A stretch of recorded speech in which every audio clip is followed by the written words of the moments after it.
అల్లూరు సీతారామరాజు జిల్లా పాడేరు డివిజన్ కొట్టవీధి మండలం గోల్కొండ పంచాయతీ చట్రాపల్లిలో కొండచర్యలు విరిగిపడి ఇద్దరు గిరిజన వ్యక్తులు గల్లంతయ్యారని అక్కడున్నటువంటి స్థానికులు తెలిపారు. ఆదివారం అర్ధరాత్రి అతి భారీ వర్షం కురవటం వలన ఒక్కసారిగా కొండచర్యలు విరిగి ఇల్లుల మీద పడి మా ఇల్లులు నేలమట్టం అయ్యాయని గ్రామస్తులు తెలిపారు.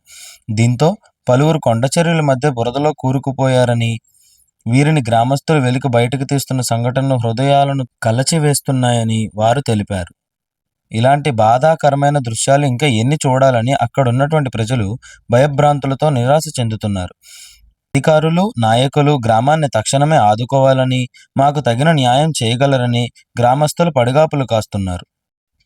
Power of people news reporter Shivaji, Alluri జిల్లా. కట్టుబట్టలతో గురుమూర్తి అది శివారులో ఉండడం వల్ల గురుమూర్తి ఇల్లుకి ఈ కుటుంబాలన్నీ కూడా వెళ్ళి అక్కడ తలదాల్చుకోవడం జరిగినది.